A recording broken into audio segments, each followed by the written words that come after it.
반갑습니다. 자유민주주의 빵식이TV 빵식입니다. 자, 오늘 2월 11일 목요일이고요. 명절 연휴 잘 보내고 계시나요, 여러분들?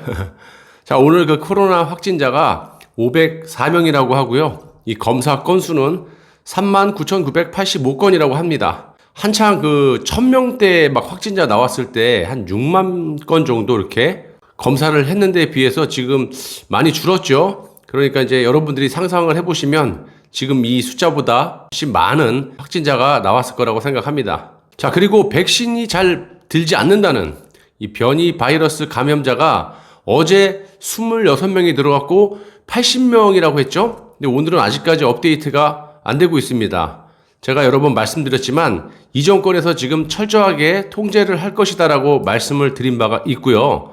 이렇게 잘 발표를 안 합니다. 역시나. 지금 뭐 그도 그럴 것이 백신 수급도 제대로 못해가지고 지금 허둥지둥되고 있는 마당에 이 백신이 잘 먹히지도 않는 변이 바이러스가 전국으로 만약에 쫙 퍼졌다 이렇게 국민들에게 알려지면 이 정권이 뭐 살아남겠습니까, 여러분? 자, 진작에 국경을 틀어 막지 않은 죄는 아주 끝까지 이 정권의 발목을 잡을 거라고 생각을 해봅니다. 자, 그리고 시청자 여러분들이 앞으로 이 기존의 코로나도 주의 깊게 보셔야겠지만 이 전파력이 엄청나게 강하고 치사율까지 높아졌다라고 지금 연구 결과가 계속해서 나오고 있습니다.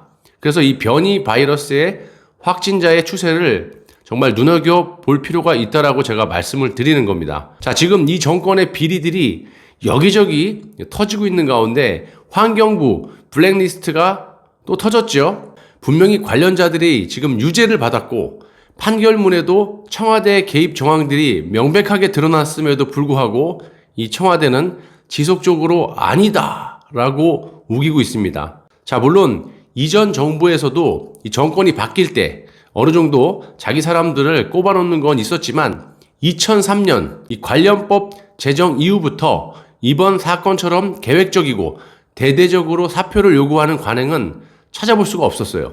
자, 그래서 법원이 지난 9일 환경부 블랙리스트 사건 선고 공판에서 문재인 정부는 박근혜 정부에서 임명된 공공기관 임원들에게 사표 제출을 강요하고 공석이 된 이 17개 직위 공모에 불법적으로 개입한 혐의로 김은경 전 환경부 장관과 신미숙 전 대통령 균형인사 비서관에게 유죄를 선고하면서 노무현 정부 당시에 2003년이죠.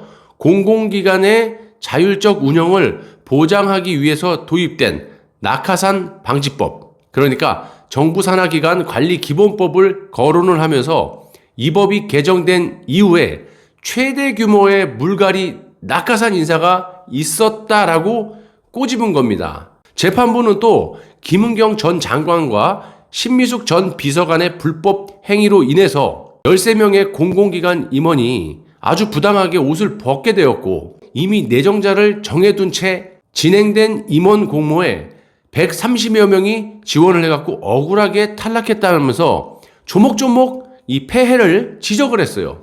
미리 다 정해놓은 거예요. 서울중앙지법 형사합의 25-1부는 이날 김은경 전 장관에게 징역 2년 6개월을 선고하면서 법정 구속을 시켜버렸습니다. 법정 구속은 왜 시킵니까, 여러분? 증거인멸이나 도주의 우려가 있는 사람들은 법정에서 바로 그냥 구속을 시켜버리는 거예요. 그만큼 엄중하다는 겁니다. 법원도 믿질 않는 거고.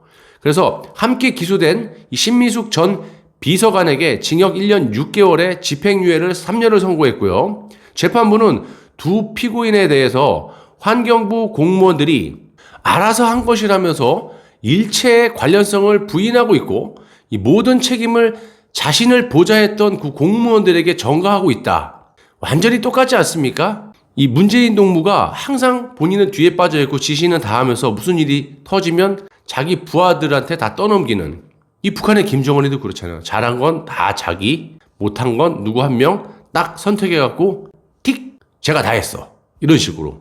그러니까 윗물이 맑아야 아랫물이 맑다라고 제가 항상 말씀드리지만 위에서 저런 짓거리를 서슴지 않게 하니까 밑에 사람들도 아, 저렇게 하면 되는구나 라고 저런 식으로 하고 있는 겁니다. 지들이 잘못한 거를 자기 밑에 사람들에게 다 떠넘기는 거예요. 그래서 법원의 판사들이 모든 책임을 본인들이 인정을 안 하고 자신을 보좌했던 이 공무원들, 아랫사람들에게 다 전가를 하고 있다라고 아주 판사님들도 강하게 비판을 하고 있는 겁니다.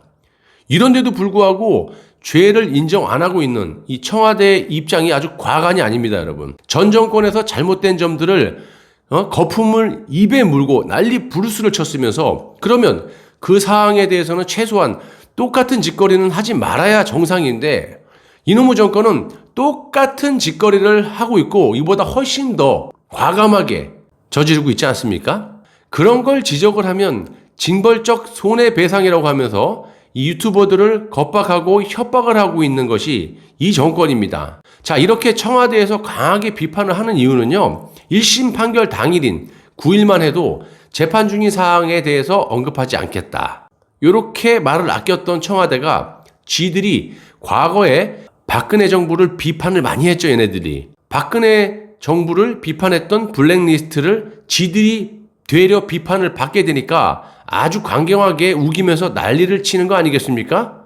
방귀 낀 놈이 썩낸다고 이들이 하는 짓이 이와 같다라고 생각합니다. 청와대 강민석 대변인이 말이 참 어처구니가 없는데요. 법원의 판결이 적나라하게 나왔는데도 불구하고 이 강민석 대변인은 이런 말을 합니다. 블랙리스트는 특정 사안에 불이익을 주기 위해서 작성한 지원 배제 명단을 말한다. 이렇게 지들이 그렇게 한 짓을 판결문에 버젓이 나와 있는데도 저딴 식으로 정말 말을 하고 자빠졌고요. 재판부의 설명 자료 어디에도 블랙리스트라는 단어가 등장하지 않는다라고 자다가 옆 사람 다리 긁는 소리를 하고 자빠졌습니다. 꼭 블랙리스트입니다라고 써 있어야 블랙리스트입니까, 여러분? 저런 초딩들의 해명 수준을 하고 있는 거예요. 청와대 대변인이라는 사람이. 그리고 강민석 대변인이 말하는 건 완전히 이런 겁니다. 도둑놈이 요 맞바구에다가 나 도둑놈입니다 라고 써붙여야 그놈이 도둑놈입니까? 그거하고 뭐가 틀려요? 아주 초등학생 같은 저런 해명을 하고 있습니다. 보통 보시면 우리 아이들이 막 잘못을 했다가 들통이 나면 막 당황을 해갖고 막 말도 안 되는 막 이상한 해명을 하잖아요. 그런 짓거리를 해요. 이것뿐만이 아니라. 자, 그래서 해명을 하려면 좀 수준을 높여가지고 해명을 하던가 하십시오. 자, 그러면서 또 이번 사건은 정권 출범 이후에 전 정부 출신 산하 기관장에서 사표를 받은 행위가 직권 남용 등에 해당하는지 아닌지를 다투는 사건이다. 이렇게 얘기를 하면서 앞으로 상급심이 진행되는 과정에서 사실관계가 확정될 것이다. 이렇게 말을 합니다. 여러분, 이 마지막 강민석이 말한 대목을 잘 보시면요.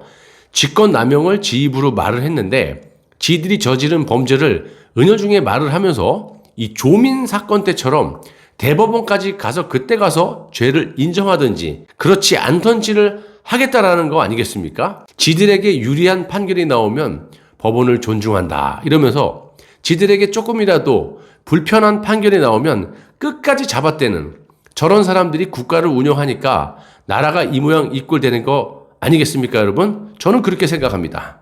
감사합니다.